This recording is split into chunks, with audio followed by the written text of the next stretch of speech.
সম্মানিত হাজিরিন, গত সপ্তাহে আপনাদের খেদমতে আলোচনা করেছিলাম তাকওয়া সম্পর্কে।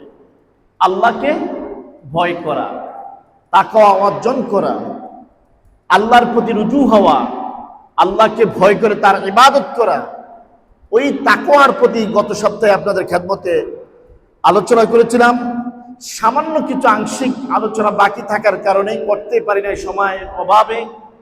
আজকে ইনশাআল্লাহ এই স্বল্প সময়ের ভিতরে আল্লাহ পাক সুবহানাহু ওয়া তাআলা যেন আমাকে বলার এবং আপনাদেরকে শোনার তৌফিক দান করেন। সকলে বলেন আমিন। আল্লাহ রাব্বুল আলামিন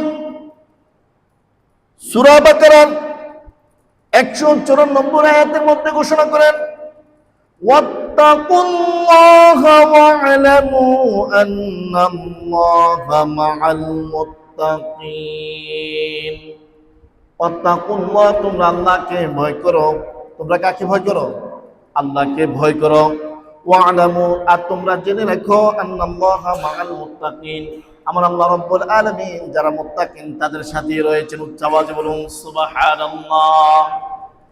যারা মুত্তাকিন, যারা পরেজগার, যারা আল্লাহকে ভয় করে, আমার আল্লাহ ওই বান্দাদেরকে ভালোবাসেন। ওই বান্দাদেরকে কি করেন? ভালোবাসেন। এই জন্য আল্লাহ তাআলা পবিত্র কালামুল্লাহ শরীফের অনেক আয়াতে কারিমার মধ্যে ঘোষণা ওয়াত্তাকুল্লাহ, তোমরা কাকে ভয় করো? আল্লাহকে ভয় করো। যে আল্লাহ তোমাকে বানিয়েছেন, যে আল্লাহ তোমাকে চক্ষু দিয়েছেন, যে আল্লাহ তোমার হাত দিয়েছেন, যে আল্লাহ তোমার চেহারাটা সুন্দর করে, যে আল্লাহ জবানটাকে অনেক সুন্দর করে বানিয়েছেন, যে আল্লাহ তোমার অন্তরটাকে সুন্দর করে বানিয়েছেন, ওই আল্লাহকে তুমি ভয় করো, ওই আল্লাহর ইবাদত করো, ওই আল্লাহকে তুমি মানো, ওই আল্লাহকে তুমি রিমেম্বার করো, স্মরণ করো, রিকল করো। কারণ এই আল্লাহ তোমাকে চালাচ্ছেন, তোমাকে পড়াচ্ছেন, তোমাকে খাওয়াচ্ছেন, আবার তোমার সব কিছুর দেনওয়ালা হচ্ছে একমাত্র আল্লাহ সুবহানাহু ওয়া তাআলা। উচ্চ আওয়াজে বলুন সুবহান।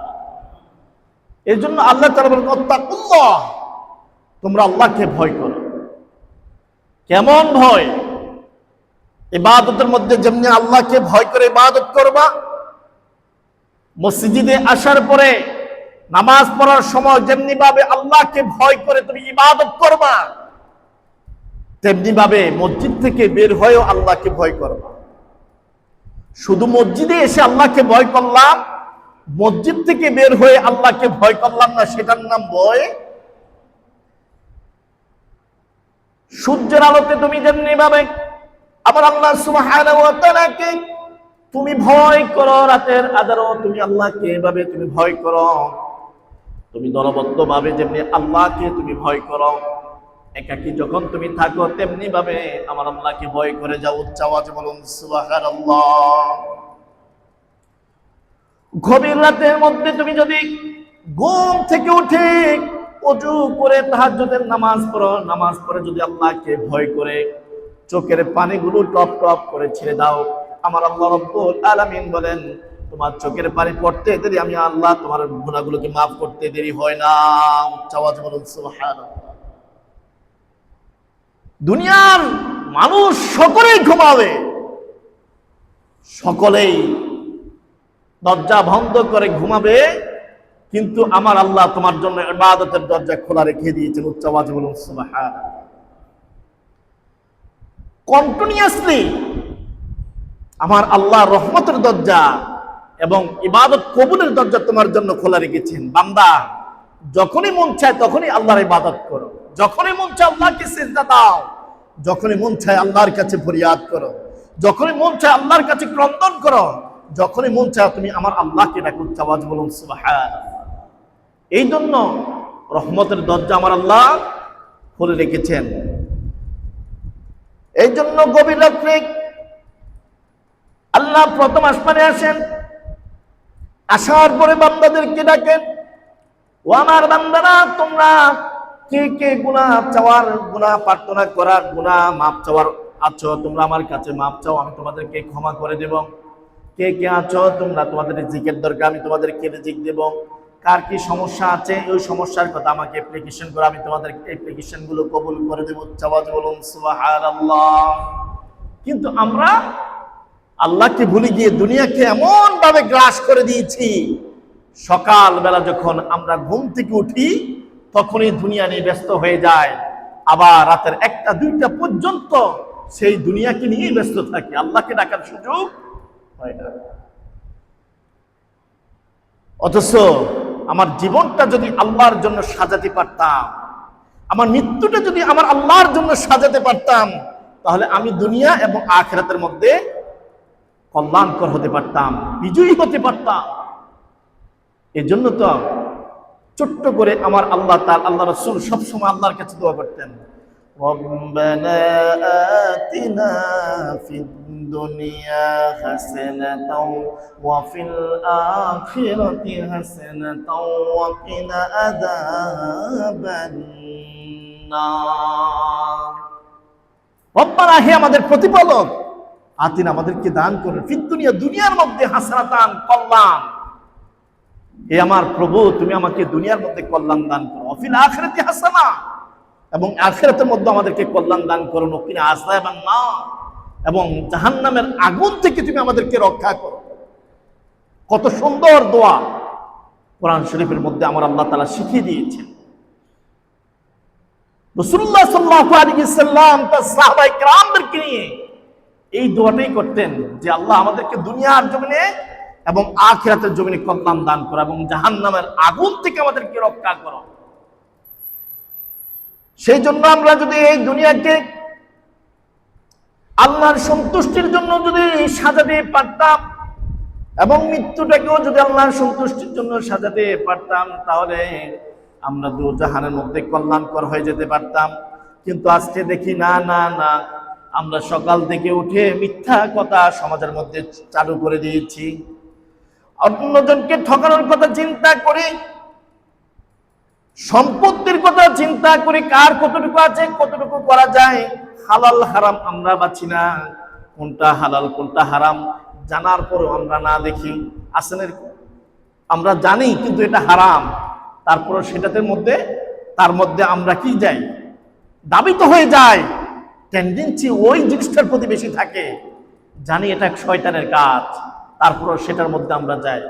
জানি এটা করলে গুনাহ হবে, তারপর ওই কাজটা আমরা বেশি করতে চাই। কিন্তু সওয়াব হবে এমন কাজের মধ্যে আমরা খুবই কম আছি, খুবই কম আছি। আমাদের অন্তরটা পাথরের মতো শক্ত করে আমরা রেখে দিয়েছি, যার কারণে ক্রন্দন করতে গেলে, কান্না করতে গেলেও চোখের পানি আসে না, কান্না আসে না। কান্না করতে গেলেও আমাদের কান্না আসে না। কারণ কি? কারণ আমাদের কলিজাটাকে অনেক শক্ত করে দিয়েছে, অন্তরটাকে শক্ত করে ফেলেছি। গুনাহ করতে করতে আমাদের অন্তরের মধ্যে আবরণ সৃষ্টি হয়েছে, মরিচিকা ধারণ করে দিয়েছে। এই মরিচিকা যদি আমরা দুর্বৃত্ত করতে যাই, কি করতে হবে? আল্লাহর জিকির করতে হবে। কি করতে হবে বলেন? কি করতে হবে? আল্লাহর জিকির করতে হবে। না জানার পর না জানার ভান করে দিয়েছি আমরা।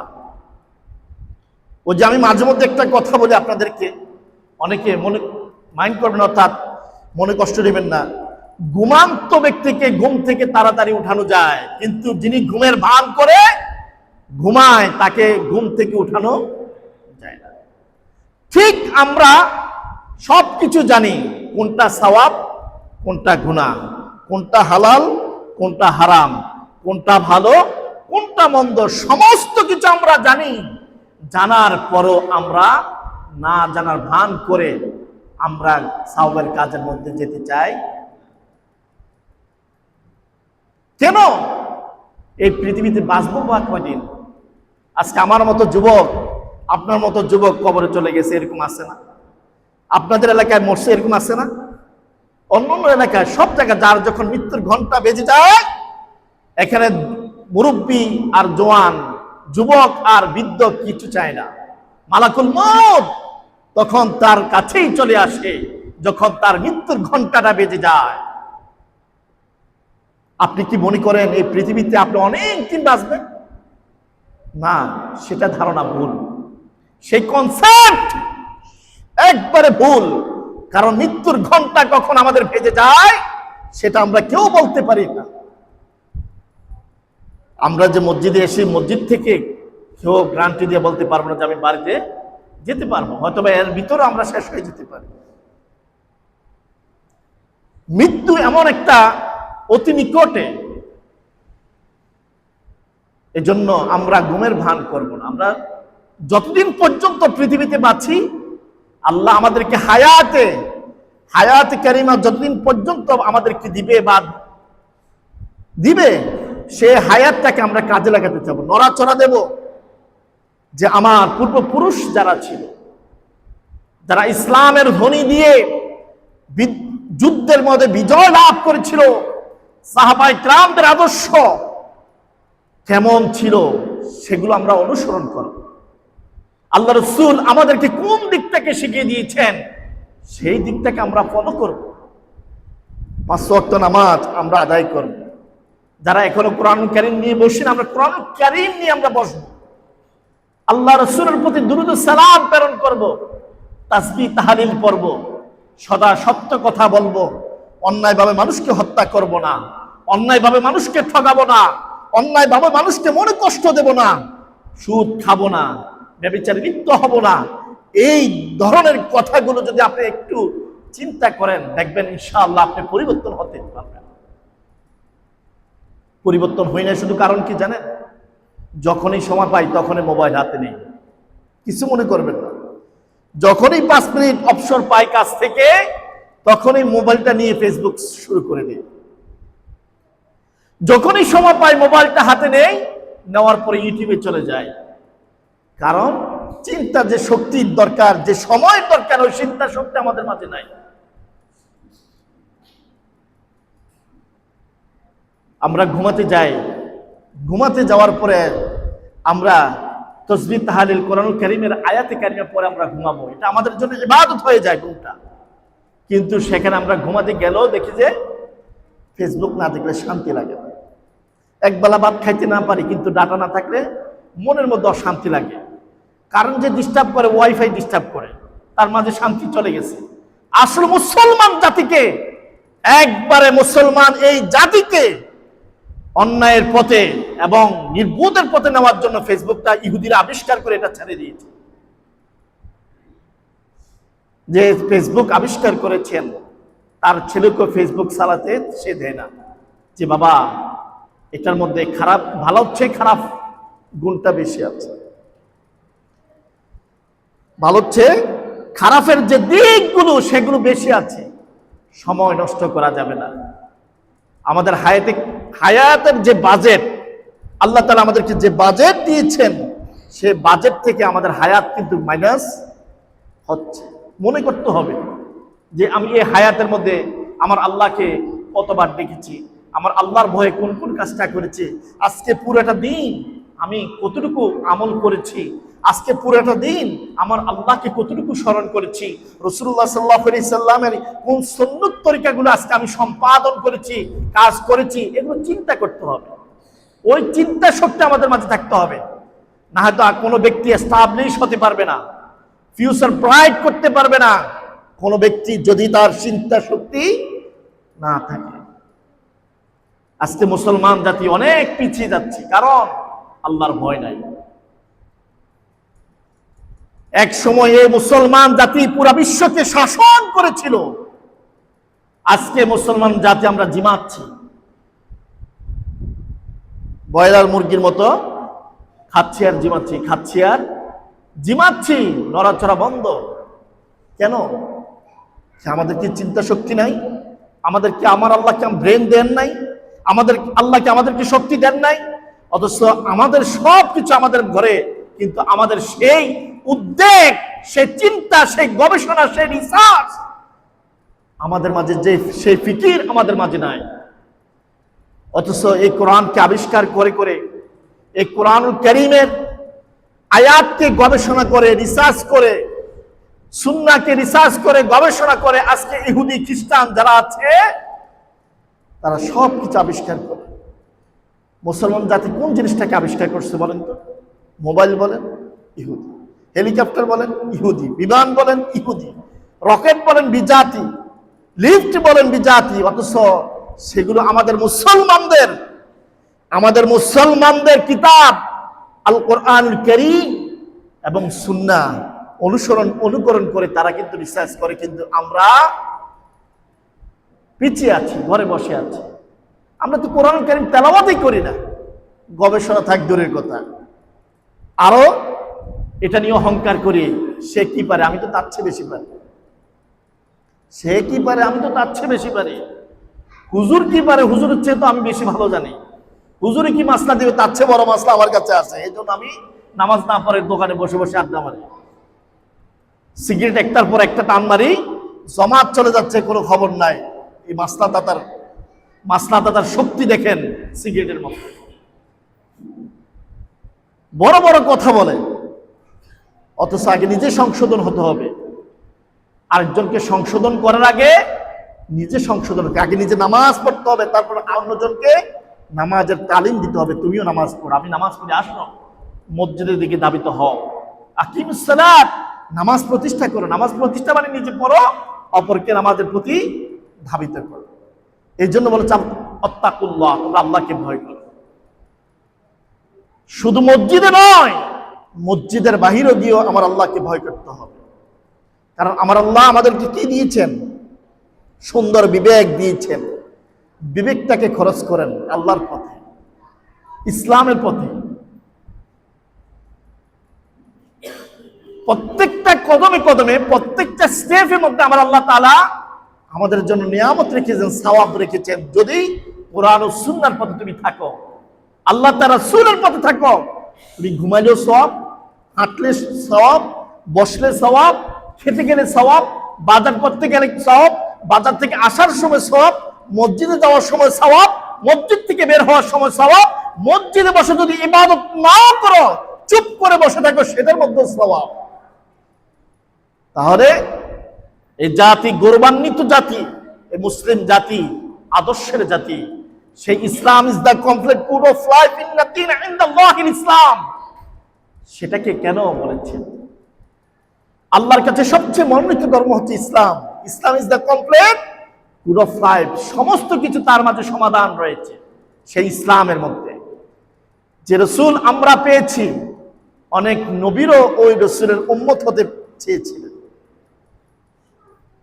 সেই বড় নিয়ামত পেয়েছি, সেই বড় ধরনের কিতাব পেয়েছি।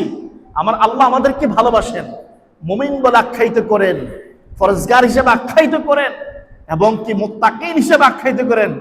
আমরা আমাদের টাইটেল কি রেখেছি বলেন? নামাজের কোনো ঠিক ঠিকানা আছে? চলার কোনো ঠিক ঠিকানা আছে? কথা বলার কোনো ঠিক ঠিকানা আছে? ব্যবসা বাণিজ্যের কোনো ঠিক ঠিকানা আছে? মানুষকে অন্যায়ভাবে হত্যা করার জন্য আমরা অগ্রসর হচ্ছি না। আমাদের সন্তানদেরকে যে আদর্শ শিখাবো, সে আদর্শ আমরা ঘর থেকে তাদেরকে শিখাতে হবে, ছোটবেলা থেকে শিখাতে হবে। আজকে আমরা মা বাপ যারা আছি, তারাই তো ইসলামের পথে নাই, ইসলামের কাজের মধ্যে নাই। সন্তানকে কি শিখাবো? সন্তানকে শিখাতে হলো মা বাবা ঠিক থাকতে হবে, তারপর সন্তান শিখবে। এর জন্য রাসূল পাক সাল্লাল্লাহু আলাইহি ওয়াসাল্লাম, তাবরানী শরীফের মধ্যে হাদিসটা এসেছে, দায়লামী শরীফের মধ্যে এসেছে হাদিসখানা। 3টা আদব তাদেরকে শিখাবা। কয়টা আদব? সন্তানদেরকে, তোমাদের সন্তানদেরকে মানুষ করার জন্য, আল্লাহর ভয় দেখানোর জন্য, আল্লাহকে সন্তুষ্টি করার জন্য, আল্লাহর ভয় যেন তার অন্তরের মধ্যে পয়দা হয়, তোমরা তাদেরকে 3টা জিনিস শিখাবা। কয়টা জিনিস? 1 নম্বর হচ্ছে কোরআনুল কারীমের তেলাওয়াত। কিসের তেলাওয়াত? কোরআনুল কারীমের তেলাওয়াত তাদেরকে শিখাইবা। এখন আমরা যেটার দরকার বেশি সেটার দিকে নাই, বেকাজের মধ্যে বেশি চলে গেছে। অঙ্ক আর ইংলিশ যদি প্রাইভেট পড়াতে যাই, ওই স্যারকে আমরা 5 থেকে 10,000 টাকা দিতে প্রস্তুত। দিব, সমস্যা নাই, টাকা আছে।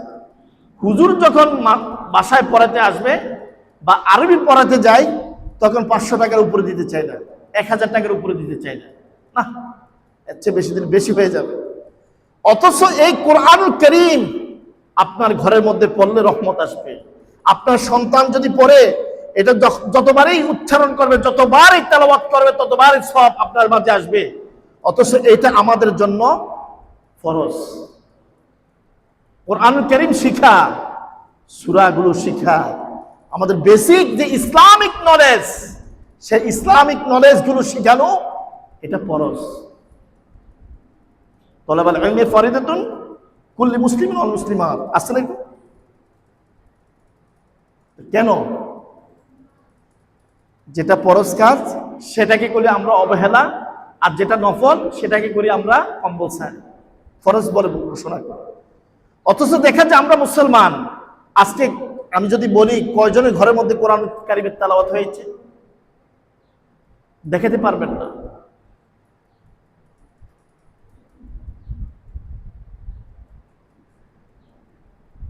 অথচ আমি যদি ঠিক থাকতাম আমার সন্তান ঠিক থাকতো, আমি যদি ঠিক থাকতাম আমার বিবি ঠিক থাকতো। আজকে কেন ঠিক নাই আমরা? কেন? কিসে এই সমস্যা? আমি ফজরের সময় কেন উঠতে পারি না সেটাকে বের করতে হবে। যে আমি রাত্রিতে বেশি ঘুমাই, রাত্রে কেন দেরিতে ঘুমাই, আমার কাজ কি সেটাকে বের করতে হবে।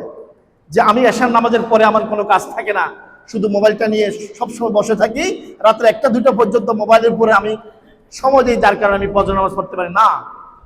আমি প্রয়োজনে আমরা মোবাইল চালাবো, প্রয়োজনে আমরা ল্যাপটপ চালাবো, প্রয়োজনে আমরা ইন্টারনেট আমরা ব্যবহার করব। প্রয়োজনের অতিরিক্ত কেন আমি আমার সময়টাকে, অযথা সময়টা নষ্ট করে যদি ফজরের নামাজটা আমরা কাজা করব? ওই চিন্তা কি কেউ করেছেন? আবার আমাদের সন্তানকেও আমরা পাশে বসে বসে তাদেরকে দেখাই। ওই যে অভ্যাসটা আপনি করতেছেন, ওই সন্তান কিন্তু আপনাকে ফলো করে। ওই সন্তান কিন্তু আপনার যে ক্যারেক্টার, আপনার যে চরিত্র, আপনার যে আদর্শ, সেটা কিন্তু ওই সন্তান কিন্তু ফলো করে, আপনি কিন্তু খেয়াল করেন না। সন্তানকে মানুষ করার আগে আমরা বাবারা নিজেরাই মানুষ হতে হবে, আল্লাহকে ভয় পেতে হবে। সন্তানকে আল্লাহর ভয় দেখানোর আগে আমরা নিজেরাই সংশোধন হতে হবে।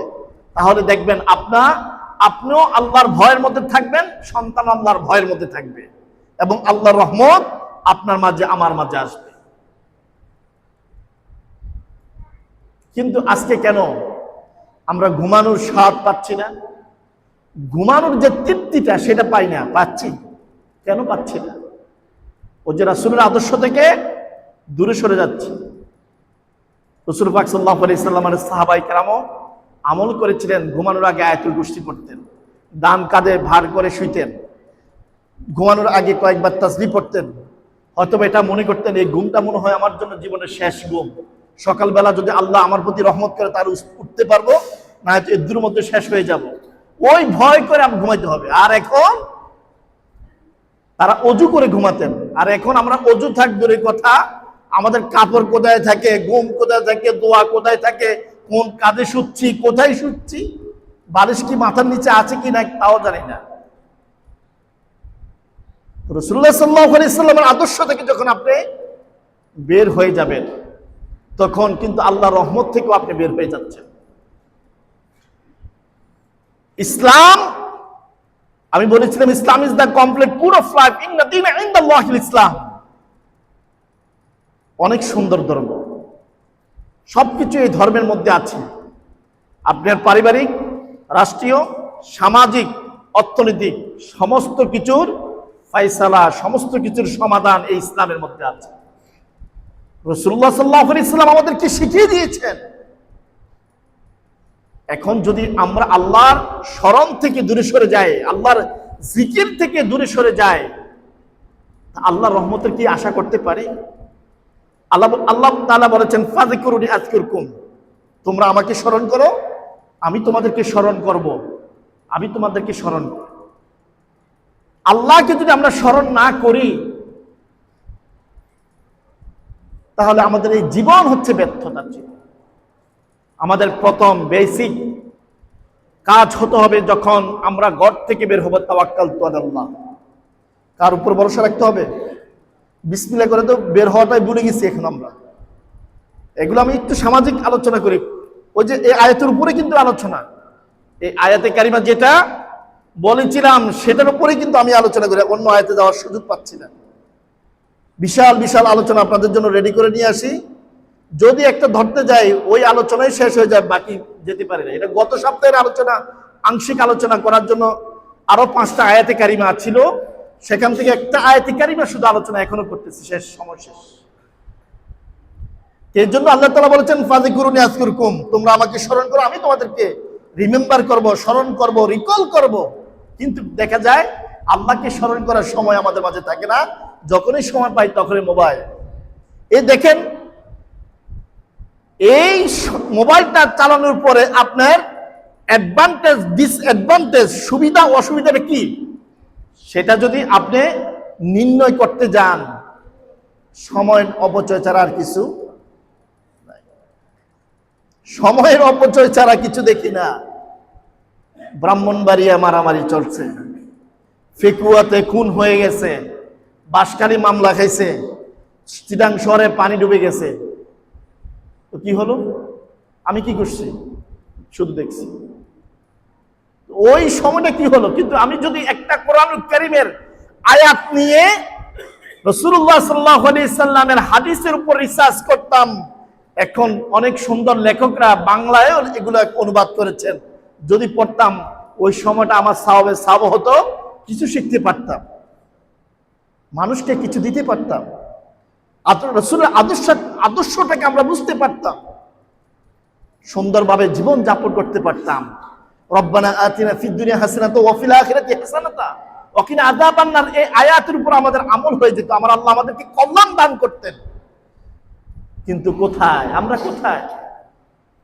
যে টাকা টাকা খরচ হইল, 15-20,000, 25,000, 50,000 টাকার মোবাইলটা নিলাম, সময়টাকে অপচয় করলাম, এমবি চলে গেল, ডাটা চলে গেল, ওয়াইফাই বিল দিলাম, কিন্তু এই সময়টাকে যে এখানে রিসার্চ করলাম, হ্যাঁ অনলাইনেও আমাদের সুবিধা আছে। কেমন সুবিধা? যদি আমরা ভালো কিছু জানতে চাই, মসনবী শরীফ আছে, তিরমিজি শরীফ মোবাইলে আছে, বুখারী শরীফ চার্জ করেন গুগলে চলে আসবে। গুনিয়াতুত তালিবিন আব্দুল কাদের জিলানী রাহমাতুল্লাহ আলাইহি রাদিয়াল্লাহু তাআলা আনহুর কিতাবও আছে, আপনার খাজা আজমির রাদিয়াল্লাহু তাআলা আনহুর কিতাবও আছে, আল্লামা জালালউদ্দিন সুয়ুতী রাহমাতুল্লাহ আলাইহির কিতাব আছে, আল্লামা রুমির কিতাব আছেন, কিতাবগুলো আছে, কিন্তু সেগুলোতে আমরা যাই না, সেগুলোতে যাই না, কারণ ওযু করতে হবে। কি করতে হবে? ওযু করতে হবে, কষ্ট না? অথচ রাসূলুল্লাহ সাল্লাল্লাহু আলাইহি সাল্লাম বলেছেন ঘুমানোর আগে তোমরা ওযু করো, তাসবিহ পড়ো, ডান কাঁধে ঘুমাও, আয়াতুল কুরসি পড়ো, দেখবা তুমি সুন্দর স্বপ্ন দেখতে পারবা, তুমি ভালো কিছু দেখতে পারবা। এই নিয়তটা করে ঘুমাবা যে আল্লাহ, আমি যেন আবার এই সুন্দর পৃথিবীটাকে আমার দেখতে পাই। ঘুম থেকে উঠানোর পরে তোমরা আবার একটা দোয়া পড়ো। কি দোয়া পড়ো? কি দোয়া পড়ো? ঘুমান শেষে ঘুম থেকে উঠার পরে কি দোয়া পড়ে জানেন? আলহামদুলিল্লাহিল্লাযী আহইয়ানা বা'দামা আমাতানা ওয়া ইলাইহি নুশুর। আলহামদুলিল্লাহ শব্দটা আসছে, যে আলহামদুলিল্লাহ, শুকরিয়া আল্লাহর প্রতি যে আমার আল্লাহ মৃত্যু থেকে আমাকে জীবন দান করেছে, আমাকে হায়াত দিয়েছেন, শুকরিয়া আদায় করতে হবে। কিসের? 3 জনে ট্রেনেও ঘুম থেকে উঠতে পারে না, কারণ রাত্রে 2টা বাজে ইবাদত করে ঘুমাইছে। ইবাদত কোথায় হয়েছে? মোবাইলের মধ্যে। একটু খেয়াল করবেন, আমরা আমাদের সময়টা কোন দিকে অপচয় করি সেই জিনিসটাকে খেয়াল করতে হবে। ওয়া আখির দাওয়ানা আলহামদুলিল্লাহি রাব্বিল আলামিন। আসসালামু আলাইকুম ওয়া রাহমাতুল্লাহি তাআলা ওয়া বারাকাতুহু।